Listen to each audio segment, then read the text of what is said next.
Sempre quis conhecer o Quênia, Nigéria, Etiópia, Botsuana e o Vale do Omo.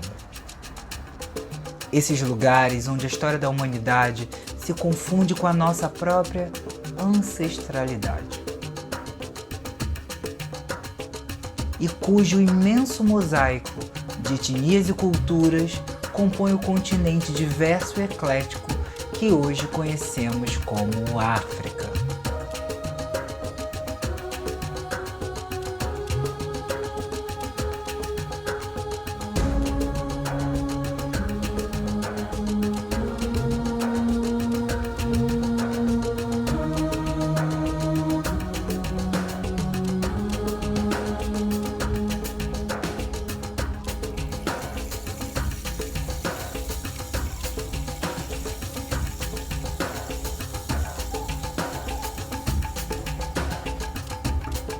A África é o berço da humanidade, não é à toa que a chamamos de mãe.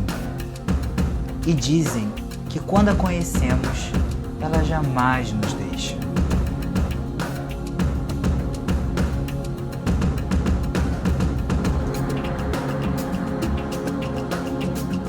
Talvez por isso, nessa fase da história da humanidade, tenha me lembrado de um lindo provérbio africano. Sem a escuridão, é impossível conhecer o brilho das estrelas. A luz da ciência, a noite dos homens ainda não chegou. Ainda.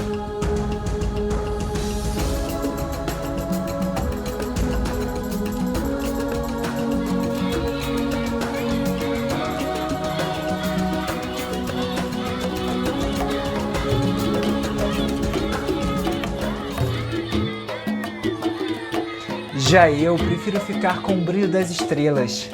E mesmo nessa fase nebulosa, elas estão por aí, em algum lugar, a emitir sua luz acima das nuvens, pairando acima dos homens em seus loucos devaneios de vida e morte, de horror e beleza.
Quênia, Nigéria, Brasil, Botsuana, o brilho das estrelas.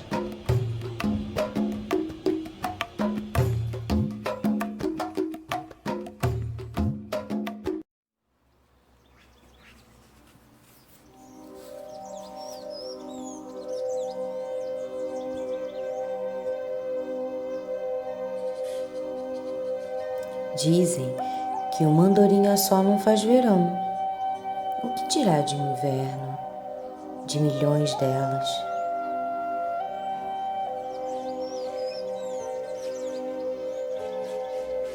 Um grupo de andorinhas também é um modelo matemático. Elas leem o vento, a umidade do ar, elas batem as asas, elas sabem exatamente onde querem chegar.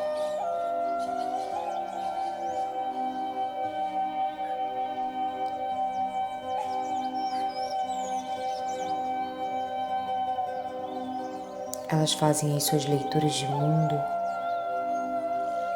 e aí reside a beleza da coisa. Na beleza dos números, das andorinhas que sozinhas sabem que não podem ir muito longe.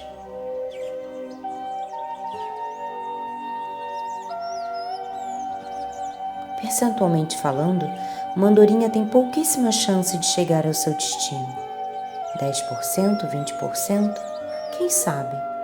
Mas se voar em grupo, uma andorinha tem mais chances de traçar uma rota segura e chegar lá. É por isso é tão importante a gente aprender a ler. Matematicamente falando, não tem erro.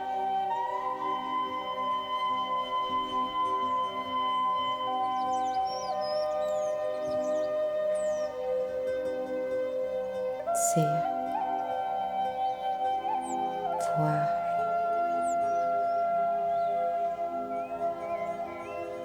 libertar, saber, viver, ler, sonhar, voar,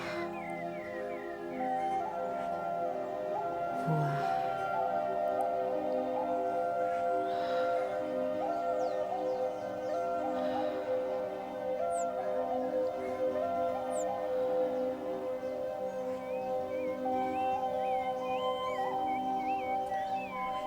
Mas como assim ler números? Ora, até as andorinhas entendem. Matemática também se lê, gráficos e porcentagens, inclusive. Aliás, matemática também tem subtexto. E como um bom livro pede uma leitura atenta e cuidadosa. Os 12% da taxação de livros e os 88% que não sabem o nome do ministro da Saúde, que o digam. A pandemia tem gênero? De que espécie é? Voa? Sim. Fosse um modelo matemático, seria uma inequívoca equação, e das bem desastrosas. Fosse de papel, seria um livro de horror. Mas esse vasto país encontrará uma saída. Somos maiores do que os números, só não sabemos ler números. E agora estamos sob ameaça também de não ler mais livros.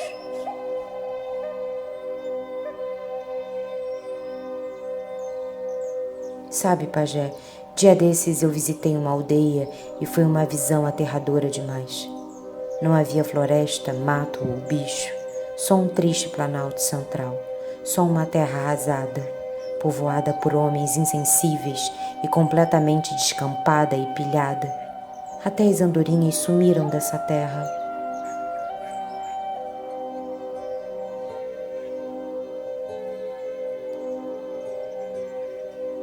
E ao que tudo indica, as andorinhas não vão mais traçar as suas rotas. Todas já estão atrás das grades, aprisionadas por suas aterradoras certezas, incapazes de bater as asas, incapazes de lerem o vento, a umidade do ar, incapazes de fazerem as suas extraordinárias leituras de mundo.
sobre a importância de ler um livro em uma quarentena.